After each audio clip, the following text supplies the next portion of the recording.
തിരുവചനം തിരുമധുര എന്ന പുതിയ എപ്പിസോഡിലേക്ക് നിങ്ങൾക്ക് ഏവർക്കും സ്വാഗതം. പ്രാർത്ഥനയോടെ ശുശ്രൂഷ ആരംഭിക്കാം. സ്തുതിക്ക് കർത്താവെ, സ്തോത്രം ചെയ്യുന്ന കർത്താവെ, ഞങ്ങളുടെ ദിവാത്സല്യമായ സ്വർഗസ്നാഥാവോട് പ്രകാശങ്ങളുടെ കർത്താവ് തൻ്റെ ജനത്തെ നയിക്കത്തക്കണം അങ്ങൊരുക്കുന്ന സാവകാശത്തിനായി നന്ദിയോട് സ്തോത്രം കർത്താവെ.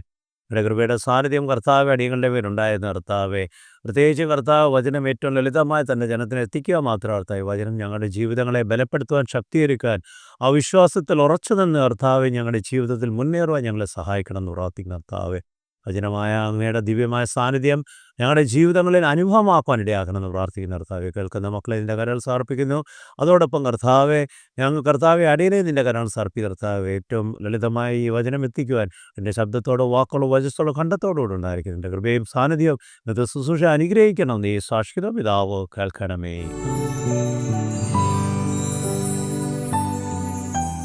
ദൈവത്തിൻ്റെ പൊന്നാമത്തിന് മഹത്വം ഉണ്ടായിരിക്കട്ടെ. ദൈവത്തിൻ്റെ അളവറ്റ കൃപകളാൽ നമ്മുടെ ജീവിത സാഹചര്യങ്ങളിൽ നമ്മൾ പലപ്പോഴും പല കാര്യങ്ങൾ ദൈവസ്ഥാനത്തിൽ സമർപ്പിച്ച് പ്രാർത്ഥിക്കുമ്പോൾ അതിന് ഉത്തരം കിട്ടാതെ വരുമ്പോൾ നാം നിരാശയുടെ വക്കിലേക്ക് കടന്നു വരുവാനുള്ള സാഹചര്യങ്ങളുണ്ട്. പക്ഷെ നിരാശ യഥാർത്ഥത്തിൽ നമ്മളെ പാപത്തിലേക്കാണ് നയിക്കുവാൻ ഇടയാകുന്നതെന്ന് പലപ്പോഴും നാം മറന്നു പോകാറുണ്ട്. നമ്മുടെ സങ്കീർത്തനങ്ങളിൽ വായിക്കുമ്പോൾ ദാവീദ് രാജാവിൻ്റെ ജീവിതത്തിൽ എപ്പോഴും ദൈവത്തിനെ കാത്തിരിക്കുവാൻ വേണ്ടി ആഹ്വാനം ചെയ്യുന്ന പലപ്പോഴും നാം കാണുവാൻ വായിക്കുവാനും ഇടയായിട്ടുണ്ട്. അതിന് കാരണം ജീവിതത്തിൻ്റെ അനേകമായ പ്രതികൂല കാലവർഷത്തിൽ കടന്നുപോയപ്പോൾ അവിടെയൊക്കെ ദൈവത്തിനു വേണ്ടി കാത്തിരിക്കുക മാത്രമല്ല, സ്വയമായി ഒരു തീരുമാനമെടുത്ത് ഒരു കാര്യങ്ങൾക്കും അതിന് വേണ്ടിയ ഒരു പ്രതിവിധി കണ്ടെത്തുവാനോ ചെയ്യുവാനോ പരിശ്രമിച്ചിട്ടുമില്ലെന്ന് നാം മനസ്സിലാക്കണം. തൻ്റെ ജീവൻ അപായപ്പെടുവാനുള്ള സാഹചര്യങ്ങളിൽ പോലും തൻ്റെ ശത്രുക്കളെ കയ്യിൽ ലഭിച്ചിട്ട് പോലും അവിടെയും അതിനുള്ള പ്രതിവിധി ചെയ്യാതെ ദൈവസന്നിധിയിൽ സമർപ്പിക്കുന്ന ഒരവസ്ഥ, ദൈവത്തിൻ്റെ പ്രവർത്തനത്തിനായി കാത്തിരിക്കുന്ന അവസ്ഥ. 37-ാം സങ്കീർത്തനം നാം യഥാർത്ഥമായി ഒന്ന് പഠിക്കുകയാണെങ്കിൽ, ദൈവം ദൈവസന്നിധിയിൽ നീതിയോടെ കാത്തിരിക്കുന്നതോട് സത്യത്തോടെ കാത്തിരിക്കുന്നവരുടെ ജീവിതത്തിൽ എപ്രകാരമാണ് പ്രവർത്തിക്കുന്നതെന്ന് മനസ്സിലാക്കുക മാത്രമല്ല, പക്ഷേ ദുഷ്പ്രവർത്തിക്കാരുടെ ജീവിതം എങ്ങനെ ആയിരിക്കുമെന്നും അവിടെ വ്യക്തമായി പ്രസ്താവിക്കുന്നുണ്ട്. ഇന്ന് അല്പസമയം നിങ്ങളോടൊപ്പം ധ്യാനിക്കുവാൻ ആഗ്രഹിക്കുന്നത് 37-ാം സങ്കീർത്തനത്തിൻ്റെ വിവിധമായ കാര്യങ്ങളാണ്. അവിടെ എന്താണ് പ്രസ്താവിക്കുന്നതെന്നൊന്ന് നമുക്ക് മനസ്സിലാക്കുവാൻ കഴിയും.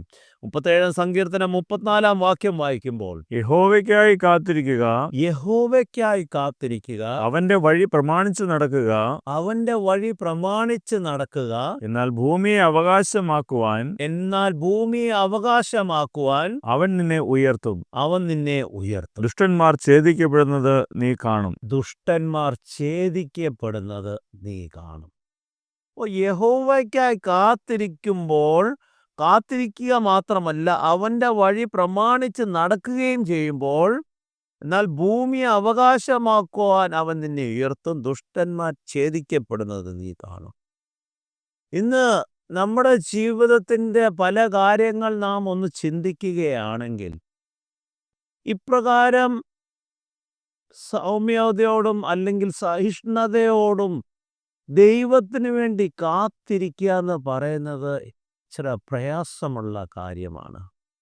നാം പലപ്പോഴും ഇന്ന് ആഗ്രഹിക്കുന്നത്, ഇന്ന് പ്രഭാതത്തിൽ ഞാൻ സമർപ്പിക്കുന്ന വിഷയത്തിന് സായാഹ്നത്തിന് മുൻപ് ദൈവം ഉത്തരമരുളണമെന്നാണ്. അതിന് പലപ്പോഴും കാരണമാകുന്നത് ഇന്നത്തെ ജീവിത സാഹചര്യം അപ്രകാരമായി തീർന്നത് കൊണ്ടാണ്. ഇന്ന് സാങ്കേതികമായ പല നേട്ടങ്ങൾ അല്ലെങ്കിൽ പല കാര്യങ്ങൾ നമുക്ക് ചുറ്റുമുള്ളപ്പോൾ പൊടുന്നതിനെ നമുക്ക് വേണ്ടിയ കാര്യങ്ങൾക്ക് ഉത്തരം ലഭ്യമാകുവാനും നമ്മുടെ പ്രവർത്തനങ്ങൾക്ക് വേണ്ടിയ കാര്യങ്ങൾ ഒരുക്കുവാനും കഴിയുന്ന ഒരു കാലയളവിൽ നാം ജീവിക്കുമ്പോൾ, ഇന്ന് നാം ചിന്തിക്കുന്നത് ദൈവവും അപ്രകാരം പ്രവർത്തിക്കണമെന്നാണ്. നമുക്കറിയാം, ഇന്നത്തെ ആധുനിക മേഖലകളിൽ ആർട്ടിഫിഷ്യൽ ഇൻ്റലിജൻസ് എന്ന് പറയുന്നത് ഒരു വലിയ പദമല്ല, ഒരു വലിയ പ്രവർത്തനമായി മാറിയിരിക്കുന്നു. തന്മൂലം ഇന്ന് ജനത്തിന് എന്ത് കാര്യത്തിന് ഒരു ഉത്തരം വേണമെങ്കിൽ വ്യത്യസ്തമായ അപ്രകാരമുള്ള സാഹചര്യങ്ങൾ ഒരുക്കി അവർ ചോദ്യം ചോദിക്കുകയും അത് നൽകുന്ന ഉത്തരത്തിനൊത്തവണ്ണം പ്രവർത്തിക്കുവാൻ പരിശ്രമിക്കുകയും ചെയ്യുന്ന ഒരു കാലയളവാണ്.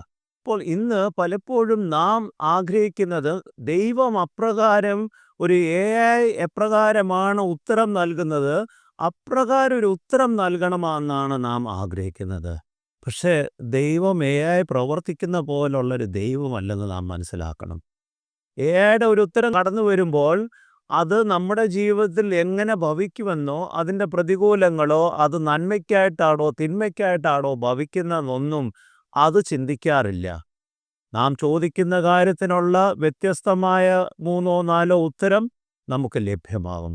പക്ഷെ ദൈവസന്നിധിയിൽ നാം സമർപ്പിക്കുന്ന പ്രാർത്ഥനകൾ, ആവശ്യങ്ങൾ, അപേക്ഷകൾ ദൈവം അത് എൻ്റെയും നിങ്ങളുടെയും ജീവിതത്തിൽ എപ്രകാരം അത് നന്മയ്ക്കായിട്ടാണോ തിന്മയ്ക്കായിട്ടാണോ അതെന്ന് നൽകണമെന്നൊക്കെ ദൈവത്തിന് വ്യക്തമായി അറിയാം. നാം ഒരു ചെറിയ ഉദാഹരണം നോക്കുകയാണെങ്കിൽ ഒരു 1-ാം ക്ലാസ്സിൽ പഠിക്കുന്ന പൈതലിൻ്റെ കരങ്ങളിൽ നാം ഒരിക്കലും മൂർച്ചയുള്ളൊരു കത്തി കൊടുക്കാറില്ല. കാരണം അപ്രകാരം ഒരു പിച്ചാത്തി കൊടുത്തു കഴിഞ്ഞു കഴിഞ്ഞാൽ അത് നന്മയെക്കാട്ടി തിന്മയ്ക്കായിട്ടായിരിക്കും ഭവിക്കുന്നത്. കാരണം കൈ മുറിയുകയോ മറ്റുള്ളവർക്ക് ദോഷം വരുത്തുവാനൊക്കെ ഇടയാകും. അപ്പോൾ അതിനെ യഥാർത്ഥമായി അതിൻ്റെ നന്മകൾ എങ്ങനെ ഉപയുക്തമാക്കണമെന്നൊക്കെ മനസ്സിലാക്കി കഴിഞ്ഞു കൊടുക്കുമ്പോൾ അവിടെ പ്രതിസന്ധികൾ കടന്നു വരുവാൻ കുറവായുള്ള സാധ്യതമാണ്. അപ്രകാരം തന്നെയാണ് ദൈവവും നമ്മുടെ അപേക്ഷകൾക്ക് ഉത്തരം നൽകുന്നത്. പക്ഷേ ഈ കാലയളവിൽ നാം നമ്മുടെ ചുറ്റും നോക്കുമ്പോൾ അനേകമായ പ്രതിസന്ധികളിൽ കടന്നു പോകുവാൻ ഇടയാക്കും. നമ്മളെ തകർക്കത്തക്കവണ്ണമുള്ള ദുഷ്ടന്മാരുടെ സാഹചര്യങ്ങളൊക്കെ നാം കാണാറുണ്ട്.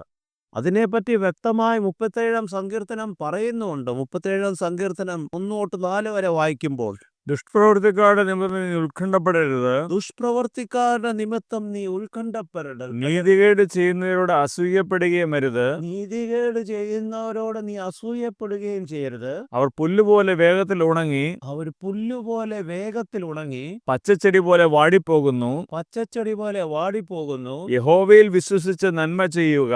യഹോവയിൽ വിശ്വസിച്ച് നന്മ ചെയ്യുക. അപ്പോൾ ഭൂമിയിൽ സുരക്ഷിതനായി വസിക്കാം. അപ്പോൾ ഭൂമിയിൽ സുരക്ഷിതനായി വസിക്കാം. യഹോവയിൽ തന്നെ രസിച്ചുകൊള്ളുക. യഹോവയിൽ തന്നെ രസിച്ചുകൊള്ളുക.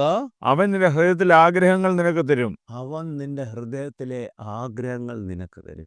ഈ 37-ാം സങ്കീർത്തനം യഥാർത്ഥത്തിൽ തുടങ്ങുമ്പോൾ ദുഷ്പ്രവർത്തിക്കാരുടെ നിമിത്തം നീ ഉത്കണ്ഠപ്പെടരുത്. ഇന്ന് യഥാർത്ഥത്തിൽ നാം നോക്കുകയാണെങ്കിൽ ഏറെക്കുറെ ജനതയുടെ ഉത്കണ്ഠ ദുഷ്പ്രവർത്തിക്കാർ മൂലമാണ്. നമ്മുടെ ചുറ്റുമുള്ള സാഹചര്യങ്ങളിൽ നമ്മുടെ ഭവനക്കാരായിരിക്കും, ബന്ധുമിത്രാളിയായിരിക്കും, ഔദ്യോഗിക സാഹചര്യങ്ങളിലൊക്കെ ഉള്ളവരായിരിക്കും. നാം അനുഭവിക്കുന്ന അനുഗ്രഹങ്ങൾക്ക് തടസ്സപ്പെടുത്തത്തക്കോണം ഉള്ള പ്രയാസങ്ങളും പ്രതിസന്ധികളും വഴികളൊക്കെ ഒരുക്കുക മാത്രമല്ല നമ്മെപ്പറ്റി അനേകമായ വ്യാജങ്ങൾ പറയുന്ന കാര്യങ്ങൾ പോലും നടക്കാറുണ്ട്. അവിടെയൊക്കെ നാം ഉത്കണ്ഠപ്പെട്ട് എന്തുകൊണ്ട് ദൈവം പ്രവർത്തിക്കുന്നില്ല, എന്തുകൊണ്ട് ഇതിനൊരു അറുതി വരുത്തുന്നില്ല. പക്ഷെ ഇവിടെ പറയുന്ന നീ ഉത്കണ്ഠപ്പെടരുത്, നീതികേട് ചെയ്യുന്നവരോട് അസൂയപ്പെടുകയും ചെയ്യരുതെന്നാണ്. ഇതിന് കാരണം അവർ പുല്ലുപോലെ വേഗത്തിൽ ഉണങ്ങി പച്ചച്ചെടി പോലെ വാടിപ്പോകുന്നു. നാം നോക്കുമ്പോൾ ഇവിടെ പറയുന്നത് പുല്ലുപോലെ വേഗത്തിൽ ഉണങ്ങി പച്ചച്ചെടി പോലെ വാടിപ്പോകുന്നു. പക്ഷെ നമ്മുടെ ജീവിതത്തിൽ ഇതൊന്നും നാം കാണാറില്ല. പക്ഷേ ദൈവത്തിൻ്റെ വേഗം എന്ന് പറയുന്നത് ദൈവത്തിൻ്റെ കാലയളവാണ്, ദൈവത്തിൻ്റെ സമയമാണ്. പക്ഷെ അതിന് മുൻപോട്ട് നാം വായിക്കുമ്പോൾ യഹോവയിൽ വിശ്വസിച്ച് നന്മ ചെയ്യുക, അപ്പോൾ ഭൂമിയിൽ സുരക്ഷിതമായി വസിക്കും. ഇതൊക്കെ നടന്നുകൊള്ളട്ടെ. പക്ഷെ നിങ്ങൾ യഹോവയിൽ വിശ്വസിച്ച് നന്മ ചെയ്താൽ ഭൂമിയിൽ സുരക്ഷിതമായി വസിക്കുമെന്ന് മാത്രമല്ല നിന്റെ ഹൃദയത്തിൻ്റെ ആഗ്രഹങ്ങൾ നിനക്ക് തരുമെന്നാണ് പറയുന്നത്. മുമ്പോട്ട് വായിക്കട്ടെ. അതിൻ്റെ 5ഉം 6ഉം വായിക്കുമ്പോൾ നിന്റെ വഴി യഹോവയെ ഭരമേൽപ്പിക്കുക. നിന്റെ വഴി യഹോവയെ ഭരമേൽപ്പിക്കുക. അവനിൽ തന്നെ ആശ്രയിക്കുക. അവനിൽ തന്നെ ആശ്രയിക്കുക.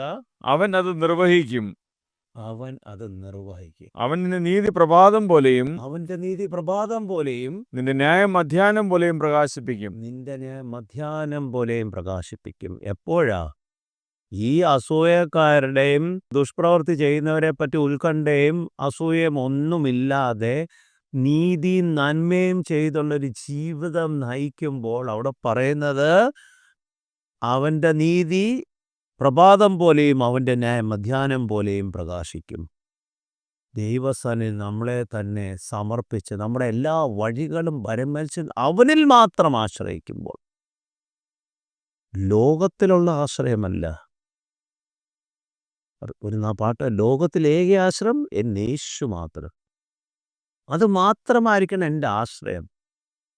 ആ ആശ്രയത്തിൽ നിൽക്കുമ്പോഴാണ് നമുക്ക് ഇപ്രകാരം പറയുവാൻ കഴിയുന്നത്. ആ ആശ്രയത്തിൽ നമ്മളെ തന്നെ സമർപ്പിക്കുമ്പോഴാണ് നമുക്ക് ഇപ്രകാരം പറയുവാൻ കഴിയുന്നത്, എൻ്റെ ഏക ആശ്രയം എൻ്റെ യേശു മാത്രം. അപ്പോൾ ഇപ്രകാരം നീതികേട് ചെയ്യുന്നവരോ ദുഷ്പ്രവൃത്തികൾ ചെയ്യുന്നവരെ പറ്റി നമുക്കൊരു ഉത്കണ്ഠ പോട്ടോ ഒന്നും മനസ്സിൽ അതിനെപ്പറ്റി ചിന്ത പോലും വരുവാൻ ഇടയാകില്ല. 37:7 ഇപ്രകാരമാണ് പറയുന്നത്, യഹോവയുടെ മുമ്പാകെ ക്ഷമാപൂർവം അവനായി കാത്തിരിക്കുക. യഹോവയുടെ മുൻപാകെ ക്ഷമാപൂർവം അവനായി കാത്തിരിക്കുക. കാര്യസാധ്യം പ്രാപിക്കുന്നവനെയും കാര്യസാധ്യം പ്രാപിക്കുന്നവനെയും ദുരുപായം പ്രയോഗിക്കുന്നവനെയും കുറിച്ച് നീ മുഷിയരുത്. ദുരുപയോഗം പ്രയോഗിക്കുന്നവരെയും കുറിച്ച് നീ മുഷിയരുത്. ക്ഷമാപൂർവം.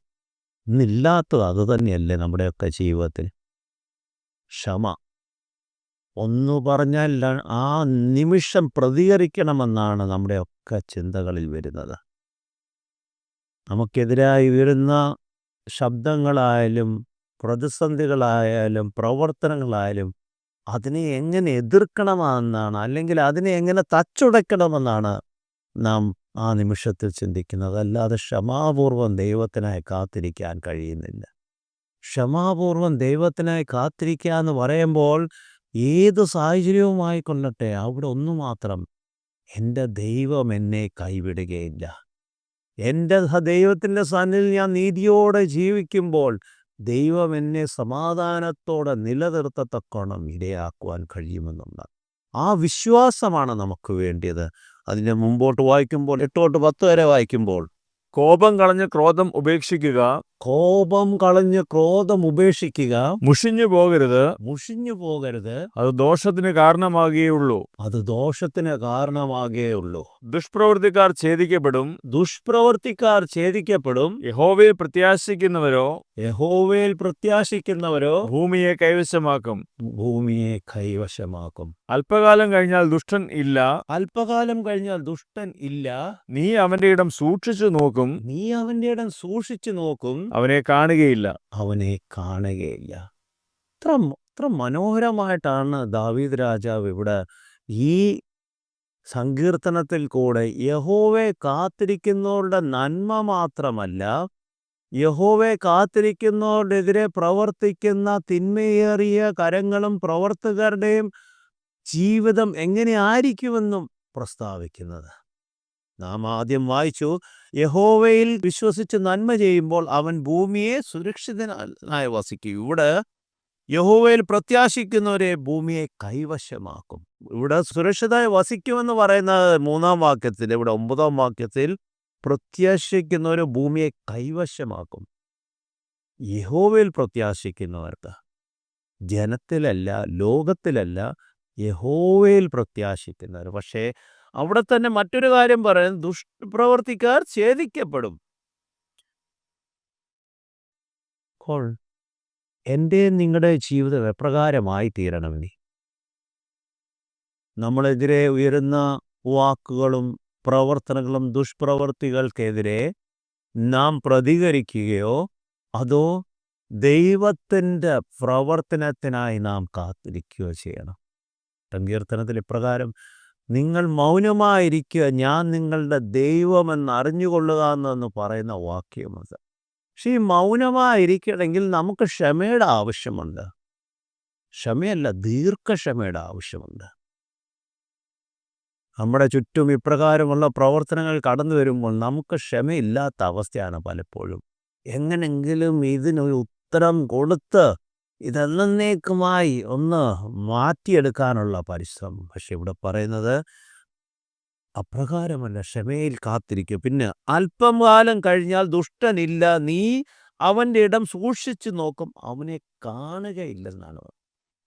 നിങ്ങൾ ഈ നിമിഷം ഒന്ന് പിന്നോട്ട് ചിന്തിച്ച് നോക്കുകയാണെങ്കിൽ നമ്മുടെ ജീവിതത്തിൽ ഇപ്രകാരം നമുക്കെതിരെ ഉയർന്ന വാക്കുകളിലും പ്രവർത്തനങ്ങളിലൊക്കെ പ്രവർത്തിച്ച അനേകരെ ഇന്ന് നമ്മുടെ ചുറ്റുപാടിൽ കാണാൻ പോലും ഇല്ലായിരിക്കും. ദൈവം അവരെ മറ്റൊരു സ്ഥലത്തോ സ്ഥാനത്തേക്കോ മാറ്റിക്കാണും. അവരുടെ കാരണം നമുക്കൊരു പ്രയാസം വരാതിരിക്കത്തക്കണം. പക്ഷെ ആ പ്രവർത്തനത്തിന് ദൈവത്തിൻ്റെ പ്രവർത്തനമാണെന്ന് നമുക്ക് മനസ്സിലാക്കാൻ പലപ്പോഴും കഴിയാതെ പോകുന്നത്, നാം എപ്പോഴും ദൈവത്തിൻ്റെ പ്രവർത്തനം ആഗ്രഹിക്കുന്നത് നമ്മുടെ ചിന്തകൾ മാനുഷികമായ പരിമിതിക്കുള്ളിൽ ചിന്തിക്കുന്ന പ്രവർത്തനമാണ് നാം ദൈവത്തിൽ നിന്ന് ആഗ്രഹിക്കുന്നത്. പക്ഷെ ദൈവം ആ പരിമിതികൾക്കുള്ളിൽ പ്രവർത്തിക്കുന്നവനല്ലെന്ന് നാം മറന്നു പോകാറുണ്ട്. മുമ്പോട്ട് വായിക്കട്ടെ, 37:11 വായിക്കുമ്പോൾ, എന്നാൽ സൗമ്യതയുള്ളവർ ഭൂമിയെ കൈവശമാക്കും, എന്നാൽ സൗമ്യതയുള്ളവർ ഭൂമിയെ കൈവശമാക്കും, സമാധാന സമൃദ്ധിയിൽ അവർ ആനന്ദിക്കും. സമാധാന സമൃദ്ധിയിൽ അവരെ ആനന്ദിക്കും. അപ്പോൾ എന്തോ വേണം?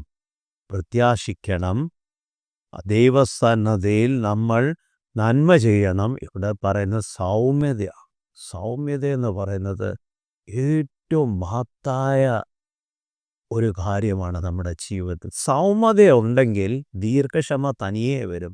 സൗമ്യതയുണ്ടെങ്കിൽ മറ്റുള്ളവരെ പറ്റി നമുക്ക് വേവലാതി വരത്തില്ല, അസൂയ വരത്തില്ല, അവർ ചെയ്യുന്ന കാര്യങ്ങളെപ്പറ്റി നമുക്ക് ഭാരം വരത്തില്ല. പക്ഷെ സൗമ്യത വരണമെങ്കിൽ നാം ആദ്യം നമ്മെ തന്നെ അതുപോലൊന്ന് താഴ്ത്തണം. ഞാൻ മറ്റുള്ളവനെക്കാട്ടി ശ്രേഷ്ഠനെന്ന് കരുതുന്നവൻ്റെ ജീവിതത്തിൽ ഒരിക്കലും സൗമ്യത വരത്തില്ല. ഞാൻ മറ്റുള്ളവന് ദാസനായി പ്രവർത്തിക്കുവാനാണ് ദൈവം എന്നെ നിയോഗിച്ചിരിക്കുന്നതെന്ന് ചിന്തിക്കുമ്പോൾ നമ്മുടെ ജീവിതത്തിൽ സൗമ്യത വരും. എൻ്റെ പ്രവർത്തനങ്ങൾ കൊണ്ടാണ് ഇന്ന് അനേക കാര്യങ്ങൾ നിലകൊള്ളുന്നതെന്നുള്ള ചിന്ത വന്നു കഴിഞ്ഞാൽ അവിടെ സൗമ്യതയില്ല. എങ്കിലോ എന്നെ വഴി നടത്തുന്ന എൻ്റെ കർത്താവ് മൂലമാണ് ഇന്ന് എനിക്കിതൊക്കെ ചെയ്യുന്നതെന്ന് നാം പ്രസ്താവിക്കുമ്പോൾ അത് വാക്കുകൊണ്ടല്ല, നമ്മുടെ പ്രവൃത്തി കൊണ്ടും നമ്മുടെ ഹൃദയത്തിനുള്ളിൽ നിന്ന് വരുന്ന വാക്കുകളായി മാറുമ്പോൾ അവിടെ സൗമ്യത നമ്മുടെ എല്ലാ കാര്യത്തിലും മറ്റുള്ളവർക്ക് കാണുവാൻ കഴിയും. സൗമ്യത എന്ന് പറയുന്നത് മറ്റുള്ളവരെ സ്വീകരിക്കത്തക്കൊണ്ടുള്ളൊരു മനസ്സാണ്, പൂർണ്ണമായി സ്വീകരിക്കുവാനുള്ള മനസ്സ്. എങ്ങനെ നമുക്കെതിരെ പ്രവർത്തിച്ചുകൊള്ളട്ടെ, പ്രതികരിച്ചുകൊള്ളട്ടെ, പക്ഷേ അവിടെയൊന്നും നാം പ്രതികരിക്കാതെ അവരെ ഉൾക്കൊള്ളുവാൻ കഴിയുന്ന ഒരു കാര്യമാണ് സൗമ്യത എന്ന് പറയുമ്പോൾ. നാം മുമ്പോട്ട് വായിക്കട്ടെ, 37:12-13 വായിക്കുമ്പോൾ, ദുഷ്ടൻ നീതിമാനെതിരെ ഗൂഢാലോചന നടത്തുന്നു, ദുഷ്ടൻ നീതിമാന്മാരുടെ എതിരെ ഗൂഢാലോചന നടത്തുന്നു, അവനെതിരെ അവൻ പല്ലുകടിക്കുന്നു, അവനെതിരെ അവൻ പല്ലുകടിക്കുന്നു, യഹോവ അവനെ നോക്കി ചിരിക്കും, യഹോവ അവനെ നോക്കി ചിരിക്കും, അവന്റെ ദിവസം വരുന്നുവെന്ന് അവൻ കാണുന്നു. അവൻ്റെ ദിവസം വരുന്നുവെന്ന് അവൻ കാണും. അപ്പോൾ നാം ഒന്നും ചെയ്യേണ്ട ആവശ്യമില്ല. നമുക്കെതിരെ നാം നീതിയോടും സത്യത്തോടും ജീവിക്കുന്നവരാണെങ്കിൽ നമുക്കെതിരെ ആര് ശബ്ദമുയർത്തിയാലും നാം അതിനെപ്പറ്റി ഭയപ്പെടേണ്ട ആവശ്യമില്ല. ഇവിടെ പറയുന്നത് യഹോവ അവരെ നോക്കി ചിരിക്കുമെന്നാണ് പറയുന്നത്. കാരണം ആ മൂഢനായ മനുഷ്യ, നിനക്കെന്ത് എൻ്റെ നീതിയിലും സത്യത്തിലും ജീവിക്കുന്നവനെതിരെ ഒന്നും ചെയ്യുവാൻ കഴിയത്തില്ല. അത് ചെയ്യണമെങ്കിൽ ഞാൻ അതിനൊരു അനുവാദം തരണം. എൻ്റെ അനുവാദമില്ലാതെ നീതിയോട് ജീവിക്കുന്നവർക്ക് ഒന്നും ചെയ്യുവാൻ കഴിയും. നമ്മൾ യോബിൻ്റെ പുസ്തകത്തിൽ വായിക്കുന്ന കാര്യമാണ്. യഹോവയുടെ അനുവാദമില്ലാതെ നമ്മുടെ ജീവിതത്തിൽ നാം നീതിയോടും സത്യത്തോടും ജീവിക്കുകയാണെങ്കിൽ ആർക്കും ഒന്നും ചെയ്യുവാൻ കഴിയില്ല. ഈ നീതിയും സത്യവും നമ്മുടെ ജീവിതത്തിൽ വേണം. എങ്കിൽ മാത്രമേ യഹോവയുടെ കരം നമുക്ക് എപ്പോഴും കാവലായിരിക്കുകയുള്ളൂ. ബോട്ട് വായിക്കട്ടെ, 37:18-19 വായിക്കുമ്പോൾ, യഹോവ നിഷ്കളങ്കന്മാരുടെ നാളുകൾ അറിയുന്നു, യഹോവ നിഷ്കളങ്കന്മാരുടെ നാളുകൾ അറിയുന്നു, അവരുടെ അവകാശം ശാശ്വതമായിരിക്കും, അവരുടെ അവകാശം ശാശ്വതമായിരിക്കും, ദുഷ്കാലത്ത് അവർ ലജ്ജിച്ചു പോകുകയില്ല, ദുഷ്കാലത്ത് അവർ ലജ്ജിച്ചു പോകുകയില്ല, ക്ഷാമകാലത്ത് അവർ തൃപ്തരായിരിക്കും. ക്ഷാമകാലത്ത് അവർ തൃപ്തരായിരിക്കും. അപ്പോൾ നമ്മുടെ ജീവിതത്തിൽ നാം നിഷ്കളങ്കയോടെ, നീതിയോടെ, സത്യത്തോടെ ജീവിക്കുകയാണെങ്കിൽ ഇവിടെ പറയുന്നത് ദുഷ്കാലത്ത് അവർ ലജ്ജിച്ചു പോവുകയില്ല, ക്ഷാമകാലത്തിൽ അവൻ തൃപ്തി വരുത്തും. ഇന്ന് നാം ആയിരിക്കുന്ന ഈ സാഹചര്യങ്ങളിൽ നമുക്ക് സമാധാനമില്ലാത്തൊരു കാലയളവിലാണ് നാം ജീവിക്കുന്നത്. നമ്മുടെ ചുറ്റും നാം നോക്കുമ്പോൾ ഏറ്റവും പ്രാകൃതികമായ ഒരു മാനുഷ്യ സമൂഹ മധ്യത്തിലാണ് ജീവിക്കുന്നത്.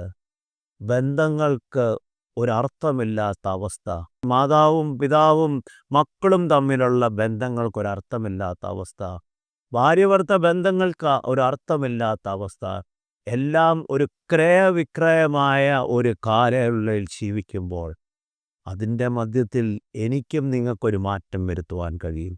നാം നീതിയോട്, സത്യത്തോട്, നിഷ്കള ഹൃദയത്തോടെ ദൈവത്തോട് പറ്റി നിൽക്കുകയാണെങ്കിൽ ദൈവം എന്നെയും നിന്നെയും നിലനിർത്തുന്നത് മാത്രമല്ല, ദുഷ്കാലകാലങ്ങളിൽ നമ്മൾ ലജ്ജിച്ചു പോകത്തില്ലെന്ന് പറയുമ്പോൾ നമ്മുടെ ജീവിതത്തിൽ ഇപ്രകാരം ഒരു പ്രതിസന്ധി കടന്നു വരുവാൻ ദൈവം ഇടയാക്കുകയില്ല.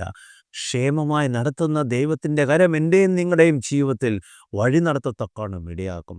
മുമ്പോട്ട് വായിക്കും 37:27 വായിക്കുമ്പോൾ, ദോഷം വിട്ടൊഴിഞ്ഞ് ഗുണം ചെയ്യുക, ദോഷം വിട്ടൊഴിഞ്ഞ് ഗുണം ചെയ്യുക, എന്നാൽ നീ സദാകാലത്തേക്കും സുഖമായി വസിക്കും. എന്നാൽ നീ സദാകാലത്തേക്കും സുഖമായി വസിക്കും.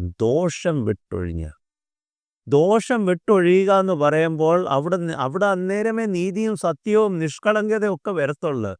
അല്ലാതെ അസൂയയും ദുശ്ചിന്തയുടെ ഒക്കെ നടന്നു കഴിഞ്ഞാൽ അവിടെ നീതിയോ സത്യമോ മറ്റു കാര്യങ്ങളൊന്നും ദൈവ നാമമഹത്വത്തിനായുള്ളൊരു കാര്യങ്ങൾ നമ്മുടെ ജീവിതത്തിൽ ഉണ്ടാകുകയില്ല. അതിൻ്റെ 37, 32, 33 വായിക്കുമ്പോൾ, ദുഷ്ടൻ നീതിമാനായി പതിയിരുന്ന് അവനെ കൊല്ലുവാൻ നോക്കുന്നു. യഹോവ അവനെ അവന്റെ കയ്യിൽ വിട്ടുകൊടുക്കുകയില്ല. അവന്റെ കയ്യിൽ വിട്ടുകൊടുക്കുകയില്ല. ന്യായവിസ്താരത്തിൽ അവനെ കുറ്റം വിധിക്കുകയുമില്ല. അപ്പോൾ നാം നീതിയോട് ജീവിക്കുന്നെന്ന് നമ്മുടെ ജീവിതത്തിൽ അനുഭവമാക്കണമെങ്കിൽ ഒരു കാര്യം മാത്രം, അവിടെ യഹോവയായ ദൈവം നമ്മളെ നീതിമാൻ ആയി ജീവിക്കുന്നെങ്കിൽ ദുഷ്പ്രവർത്തകരുടെ കയ്യിലേക്ക് വിട്ടുകൊടുക്കുകയില്ലെന്നാണ് പറയുന്നത്. ദാവീദ് രാജാവ് ഇത്രമാത്രം പറയുവാൻ കഴിയുന്നത് തൻ്റെ ജീവിത അനുഭവമാണ്. ശൗൽ രാജാവ് ദാവീദ് രാജാവിൻ അഭിഷേകം കഴിഞ്ഞപ്പോൾ കൊല്ലുവാൻ പരിശ്രമിച്ച അവസ്ഥയുണ്ട്. സ്വന്തം മോൻ അവനെതിരെ തിരഞ്ഞ അവസ്ഥയുണ്ട്. പക്ഷെ അവിടെയൊക്കെ ദൈവം എപ്രകാരമാണ് കാത്തുപരിപാലിച്ച്, വീഴ്ചകൾ വന്നുപോയി ജീവിതത്തിൽ, പക്ഷേ ആ വീഴ്ചയിൽ നിന്ന് ഉയർത്തെഴുന്നേറ്റ് തിരിച്ചു വന്നതിന് ശേഷം നീതിയോടുള്ള ജീവിതമായിരുന്നു. ദൈവത്തെ മഹത്വീകരിക്കുന്ന ജീവിതത്തിനായി പരിശ്രമിച്ച ഒരു രാജാവാണ്.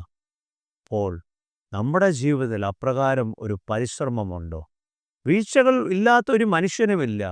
പക്ഷെ ആ വീഴ്ച എവിടെയാണെന്ന് മനസ്സിലാക്കി അതിനെ അതിജീവിക്കത്തക്കോണം നമ്മെ തന്നെ ദൈവകരങ്ങൾ സമർപ്പിച്ചു കൊടുക്കും. നീതിയും സത്യവും നിഷ്കളങ്ക ഹൃദയത്തോടെ ദൈവസ്ഥാനയിൽ കടന്നു വരികയാണെങ്കിൽ ദൈവത്തിനായി കാത്തിരിക്കുക മാത്രമല്ല, ദൈവത്തിൻ്റെ അനുഗ്രഹത്തിന് നാം പ്രാപ്തമാക്കുവാൻ കഴിയും.